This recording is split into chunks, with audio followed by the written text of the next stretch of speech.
하나님의 은혜와 평강을 빕니다. 사랑하는 성도님 여러분, 반갑습니다. 이 밤에 여러분들과 함께 우리 주님을 한 번 더 예배하게 돼서 참 기쁩니다. 온 가족이 함께, 비록 온라인상으로 드리는 예배지만 이렇게 온 교회 가족이 함께 예배 드릴 수 있다고 하는 것은 참 감사한 일이죠. 함께 하시는 우리 성도님들 참 감사하고, 오늘 이 밤에도 하나님의 은혜와 평강이 함께하는 복된 시간 되었으면 좋겠습니다. 찬송 한 곡 부르겠습니다.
기도하겠습니다.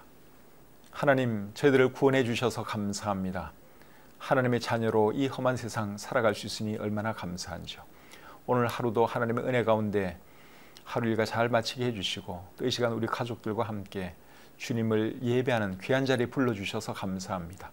온 마음을 다해 우리 하나님을 예배하는 이 시간 되게 도와주시고, 하나님 우리의 예배를 통해서 영광 받으시고, 우리에게도 큰 은혜가 넘치고 또 깨달음이 있는 그런 복된 시간 되게 해 주시옵소서.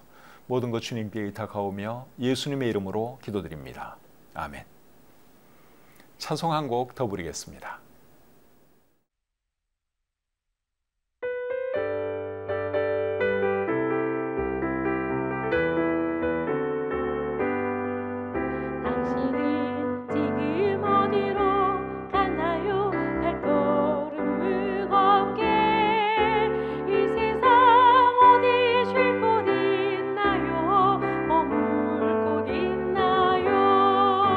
예수 안에는 안식이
함께 나눌 하나님 말씀은 전도서 10장 1절부터 11절까지의 말씀입니다.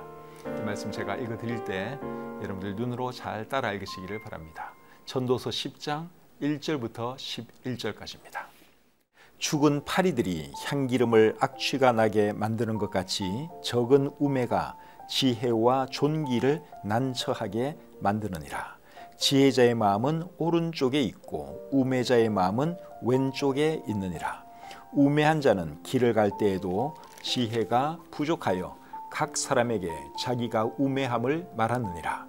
주권자가 내게 분을 일으키거든 너는 내 자리를 떠나지 말라.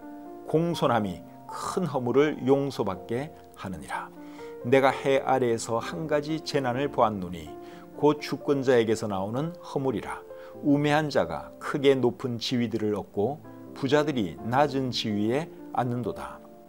또 내가 보았노니 종들은 말을 타고 고관들은 종들처럼 땅에 걸어 다니는도다. 함정을 파는 자는 거기에 빠질 것이요 담을 허는 자는 뱀에게 물리리라. 돌들을 떠내는 자는 그로 말미암아 상할 것이요 나무들을 쪼개는 자는 그로 말미암아 위험을 당하리라. 철 연장이 무디어졌는데도 나를 갈지 아니하면 힘이 더 드느니라. 오직 지혜는 성공하기에 유익하니라. 주술을 베풀기 전에 뱀에게 물렸으면 술객은 소용이 없느니라. 아멘. 전도서 10장 1절부터 11절까지 말씀을 읽어드렸습니다. 오늘 밤에는 이 말씀이 우리에게 주는 교훈이 무엇인지 함께 배워보도록 하겠습니다. 1절 말씀 다시 읽겠습니다. 죽은 파리들이 향기름을 악취가 나게 만드는 것 같이 적은 우매가 지혜와 존귀를 난처하게 만드느니라. 파리 몇 마리가 향기름에 빠져 죽으면 어떻게 되죠? 향기름을 못 쓰게 되죠. 향기름에서 좋은 향기가 나야 하는데 파리가 거기에 빠져 죽고 있으면 향기름에서 악취가 나는 것처럼 적은 우매, 적은 어리석음이 지혜와 존귀를 난처하게 한다. 이 말씀이 그렇게 우리에게 말씀해 주고 있습니다. 1절 하반절 말씀을 표준 세번역 성경으로 제가 다시 한번 읽어드리겠습니다. 변변치 않은 적은 일 하나가 지혜를 가리고 명예를 더럽힌다. 존경받는 사람이라 할지라도 실수 한번 잘못하면 어떻게 됩니까? 그가 지금까지 쌓아 올린 모든 것이 다 허물어 내리죠. 사람이 뭐든지 쌓아 올리는 것은 힘들어도 무너뜨리는 것은 한순간입니다. 한번 실수하면 그걸로 끝나는 것이죠. 그래서 우리 하나님의 사람들은 실수하지 않도록, 오점을 남기지 않도록 각별히 주의해야 하는 것이죠. 한번 실수하거나 한번 잘못하면 다시 돌이키기가 어렵기 때문에 그렇습니다. 그래서 저와 여러분들은 그런 실수해서는 안 되고 또 실수하지 않도록 정말 조심해서 살아야 하는 것이죠. 2절 말씀 보겠습니다. 지혜자의 마음은 오른쪽에 있고 우매자의 마음은 왼쪽에 있느니라. 이게 무슨 말일까요? 오른쪽, 왼쪽 이런 말이 나오는데 오른쪽, 왼쪽 하면 우선적으로 생각나는 게 뭡니까? 우파, 좌파 이런 게 생각나죠. 근데 여기서 말하는 오른쪽, 왼쪽은 우리가 알고 있는 그런 우파, 좌파 그것을 말하는 것이 아니라 하나님이 기뻐하시는 쪽 그리고 하나님이 기뻐하시지 않는 쪽을 말합니다. 2절 말씀을 표준 세번역은 이렇게 번역하고 있습니다. 지혜로운 사람의 마음은 옳은 일 쪽으로 기울고 어리석은 사람의 마음은 그릇된 일 쪽으로 기운다. 우리나라는 지금 여러 이슈를 놓고 오른쪽과 왼쪽으로 나누어져 있습니다. 우파, 좌파, 보수, 또 진보 이런 식으로 지금 나누어져 있죠. 이런 상황 속에서 우리 그리스도인들은 어떤 입장을 취해야 하느냐 하는 것입니다. 그에 대한 정답은 하나님께서 기뻐하시는 쪽에 서는 것이 옳습니다. 예를 들어서 동성애라든지 낙태라든지 공산주의라든지 하는 것에 대해서는 여러분 우리가 어떤 입장을 취해야 되겠어요? 당연히 반대하는 입장을 취해야 합니다. 왜냐하면 동성애, 낙태, 공산주의 사상 이런 것은 하나님께서 기뻐하시는 것들이 아니기 때문에 그렇습니다. 그래서 정치적인 입장을 떠나서 하나님의 사람들은 항상 하나님께서 기뻐하시는 것이 무엇인가, 그것을 생각하면서 그쪽에 서야 하는 것입니다. 그것이 2절 말씀이 우리에게 주는 교훈입니다. 3절 말씀 읽겠습니다. 우매한 자는 길을 갈 때에도 지혜가 부족하여 각 사람에게 자기가 우매함을 말하느니라. 우매한 사람, 어리석은 사람은 자기가 우매한 것을 사람들에게 나타낸다, 그런 말씀을 여기 하고 있죠. 사람이 말하는 것을 잘 들어보면 저 사람이 지혜가 있는 사람인지 지혜가 없는 사람인지 어렵지 않게 알 수 있습니다. 어리석은 사람은 말을 할 때 어떻게 하는 것 같습니까? 어떻게 말을 하는가 하면 함부로 말을 하죠. 아무 생각 없이 그냥 내뱉습니다. 그리고 또 안 해도 되는 말도 참 많이 하죠. 이제 그런 사람들 보면 참 지혜가 없는 사람이로구나, 나중에 후회할 말을 왜 저렇게 하나, 그런 생각이 들죠. 그래서 우리는 말을 할 때 정말 지혜로운 사람답게 말을 해야 하는 것이죠. 그렇게 하려면 어떻게 해야 될까요? 일단 말을 조금 적게 하는 것이 좋습니다. 잠언 10장 19절에 이렇게 기록되어 있습니다. 말이 많으면 허물을 면하기 어려우나 그 입술을 제어하는 자는 지혜가 있느니라. 아무래도 사람이 말을 많이 하다 보면 허물이 드러날 수밖에 없습니다. 안 해도 되는 말까지 막 하게 되는 것이죠. 그래서 말은 될 수 있으면 조금 적게, 2마디 할 거 1마디 하는 것이 좋습니다. 그렇게 하는 사람이 지혜로운 사람이죠. 그리고 또 조심해서 말을 해야 합니다. 생각을 하면서 말을 해야 하는 것이죠. 잠언 12장 18절에 이렇게 기록되어 있습니다. 칼로 찌름같이 함부로 말하는 자가 있거니와 지혜로운 자의 혀는 양약과 같으니라. 사람들 중에는 말을 막 함부로 하는 사람들도 있죠. 그렇게 하면서 사람들에게 상처를 줍니다. 근데 그런 사람은 어리석은 사람이에요. 그러면 절대로 안 되고, 항상 말을 할 때는 생각을 하면서 내가 이 말을 하면 이 말이 저 사람에게 어떤 영향을 끼칠까, 혹시 상처를 받지는 않을까, 이제 이런 생각도 한 번씩 하면서 말을 해야 하는 것이죠. 그렇게 하는 사람이 지혜로운 사람입니다. 잠언 12장 16절에는 또 이렇게 기록되어 있습니다. 미련한 자는 당장 분노를 나타내거니와 슬기로운 자는 수욕을 참느니라. 살다 보면 화나는 순간도 있죠. 그런데 화가 난다고 해서 그냥 화를 쏟아내면 절대로 안 됩니다.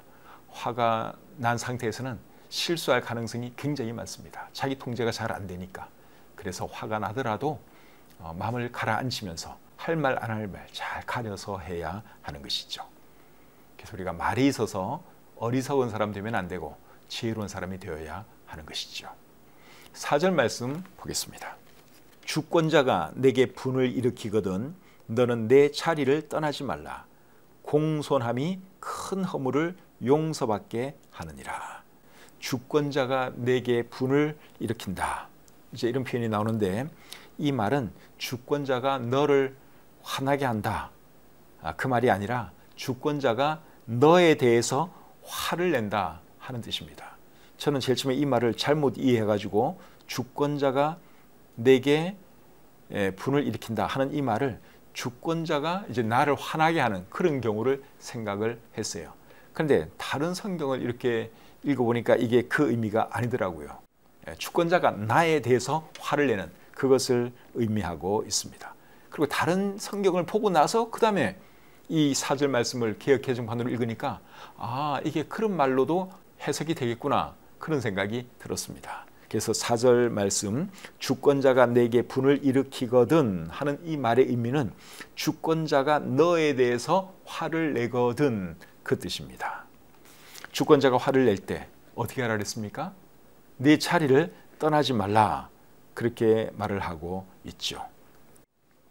주권자가 나에 대해서 지금 막 화를 내는데, 나를 막 책망하는데 내가 자리를 떠버리면 어떻게 되겠어요? 그 주권자를 더 화나게 만들겠죠. 그러면 일이 더 꼬일 수 있습니다. 반대로 주권자가 나에 대해서 막 화를 낼 때 내가 공손하게 자리를 잘 지키고 있으면 나중에 그 주권자의 마음이 좀 풀어지지 않겠습니까?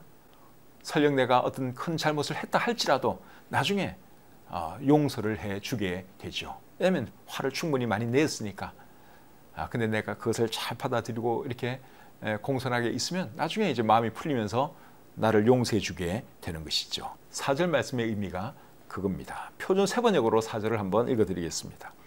통치자가 너에게 화를 낼 때에 너는 내 자리를 뜨지 말아라. 침착하면 큰 잘못을 막을 수 있다.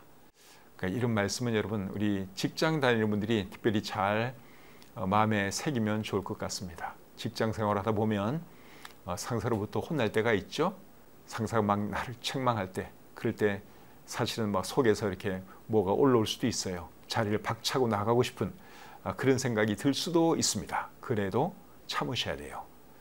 그러면 나중에 오히려 또 상사가 나를 잘 봐서 관계가 더 좋아질 수도 있습니다. 근데 상사가 나를 책망하고 나에게 막 화를 낸다고 해서 같이 대들거나 그러면 어떻게 되겠어요? 그러면 상사가 나를 좋아하지 않죠. 끌어주지를 않죠. 그래서 이런 말씀은 우리가 직장 생활을 하건 뭐 공직 생활을 하건 그럴 때 꼭 잘 새겨야 할 말씀이라고 생각을 합니다. 5절부터 7절까지의 말씀 보겠습니다. 내가 해 아래에서 한 가지 재난을 보았노니 곧 주권자에게서 나오는 허물이라.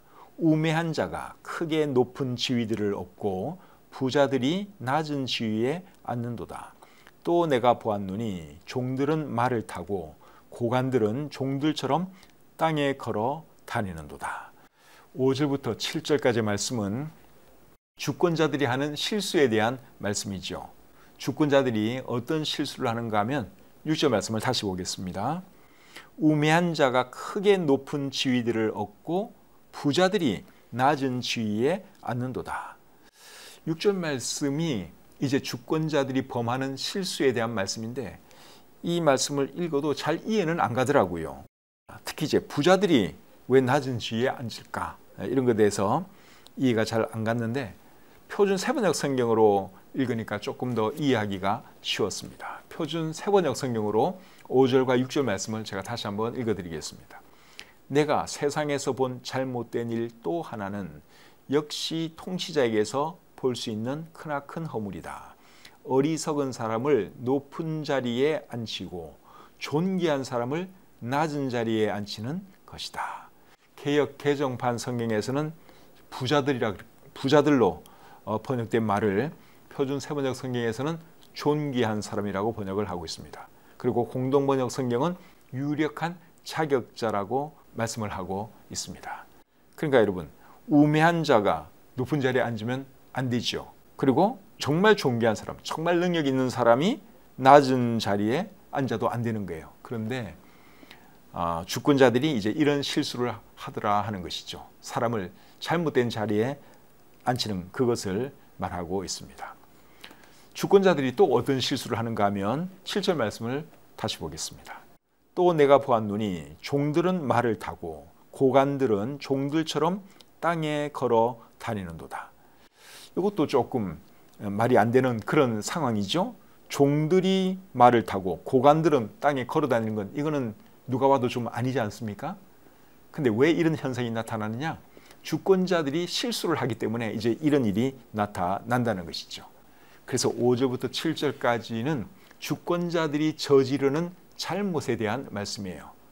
그래서 좋은 주권자가 되려면, 좋은 통치자가 되려면 일을 할 때 합리적으로 해야 됩니다. 누가 보더라도 합리적으로 공정하게 일을 해야 하는 것이죠. 능력 있는 사람을 높은 자리에 앉히는 것이고 능력 없고 어리석은 사람은 저 밑에 자리를 주는 것이 옳지요. 그런데 어떤 통치자들은 이제 자기 마음에 들면 능력이 없어도 높은 자리를 주고 그러잖아요. 그런 것은 그 통치자가 실수하는 거다 하는 것이죠. 그래서 우리나라의 대통령이나 또 나라를 위해서 일하는 사람들이 정말 일을 할 때 합리적으로 공정하게 잘 할 수 있도록 우리가 기도를 좀 해줘야 할 것 같습니다. 인정에 치우쳐서 능력도 없는 사람을 막 높은 자리를 주고 그런 일이 있으면 안 되는 것이죠. 능력을 봐서 적재적소의 사람을 앉혀야 하는 것입니다. 8절 9절 말씀 보겠습니다. 함정을 파는 자는 거기에 빠질 것이요 담을 허는 자는 뱀에게 물리리라. 돌들을 떠내는 자는 그로 말미암아 상할 것이요 나무들을 쪼개는 자는 그로 말미암아 위험을 당하리라. 8절 9절 말씀의 핵심은 뭔가 하면 교묘한 수법으로 이웃에게 해를 끼치는 자는 오히려 자기가 해를 입게 된다, 그 말입니다. 여기 함정을 파는 자, 담을 허는 자, 돌들을 떠내는 자, 나무들을 쪼개는 자, 이런 표현들이 나오는데 그런 사람은 결국 어떻게 되는 거예요?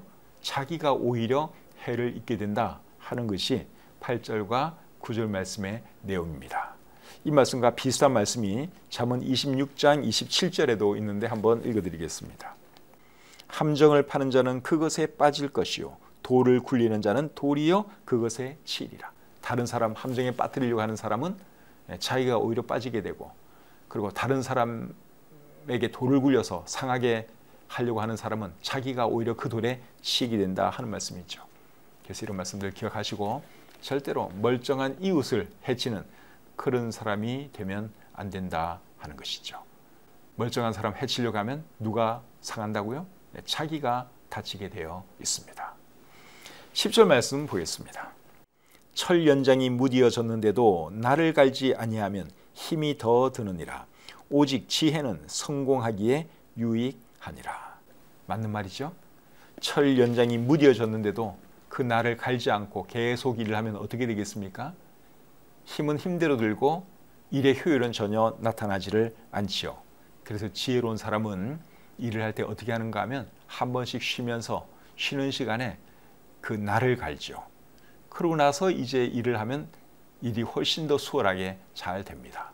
근데 미련한 사람은 날이 무뎌지는 것도 모르고 계속 일만 열심히 해요. 그러면 힘은 힘대로 들고 일은 되지도 않고 그런 현상이 나타나는 것이죠. 그래서 10절 말씀이 우리에게 주는 교훈은 일을 할 때 어떻게 하라는 겁니까? 지혜롭게 하라 하는 것이죠. 그래서 10절 말씀 끝부분에 보면 오직 지혜는 성공하기에 유익하니라, 그렇게 말을 하는 것이죠. 일을 할 때 지혜가 있으면 성공할 가능성이 높아진다, 그 말입니다. 일을 열심히 하는 것도 좋지만 일을 할 때는 효율적으로 해야 하는 것이죠. 여러분들은 지금 그렇게 일하고 계십니까? 괜히 열심히만 하고 있는 거 아니에요? 그래서 힘은 힘대로 들고 일은 안 되는 그런 사람이 계시면 혹시 여러분들의 날이 너무 무뎌지지 않았는지 한번 점검을 해보세요. 그래서 날을 가는 시간을 좀 가지시기를 바랍니다. 왜 이렇게 일이 안 될까? 왜 이렇게 내 사업은 잘 안 될까? 한번 생각을 하는 거죠. 그러면서 날을 갈아야 돼요. 그리고 다시 일을 하면 훨씬 더 일이 잘 될 수 있습니다. 일을 할 때 지혜롭게 효율적으로 잘 감당하시는 저와 여러분들이 되었으면 좋겠습니다. 마지막으로 11절 보겠습니다. 주술을 베풀기 전에 뱀에게 물렸으면 술객은 소용이 없느니라. 11절 말씀의 의미가 뭔지 개역 개정판 성경을 봐서는 이 이야기가 좀 어려웠어요. 그래서 제가 다른 몇 성경을 같이 봤는데 표준 세번역 성경에는 이렇게 되어 있습니다. 뱀을 부리지도 못하고 뱀에게 물리면 뱀을 부리는 그 사람은 쓸데가 없다. 우리말 성경은 또 이렇게 되어 있습니다. 주문을 걸기도 전에 뱀에게 물리면 마술사가 무슨 소용이 있겠는가. 공동번역은 이렇게 되어 있습니다. 뱀을 홀리지 못하고 물린다면 땅꾼이라도 별 수가 없다. 이 말씀의 의미는 이해가 되시죠? 이 말씀이 우리에게 주는 교훈은 뭔가 하면 일을 하려면 제대로 하라 하는 겁니다. 일을 제대로 해야죠. 일을 제대로 하지 못하면 아무런 소용이 없습니다. 오늘 이 본문에는 일과 관련된 그런 내용이 좀 나왔던 것 같아요. 그래서 오늘 들은 말씀들 마음에 잘 새기시고 꼭 이 말씀대로 실천하는 저와 여러분들 모두가 되시기를 주님의 이름으로 축복합니다. 찬송 부르겠습니다.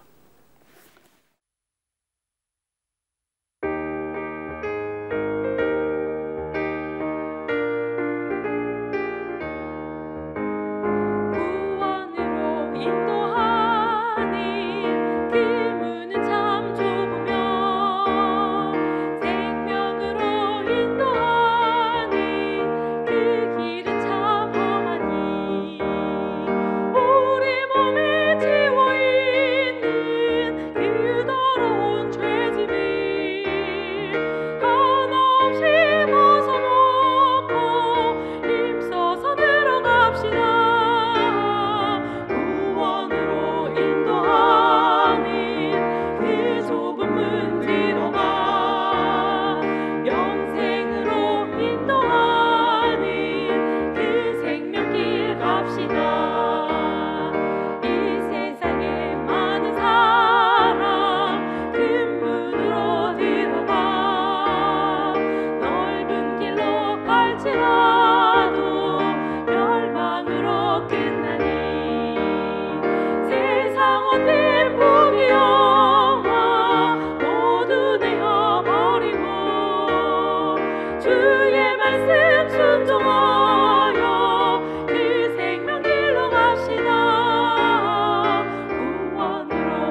기도하겠습니다.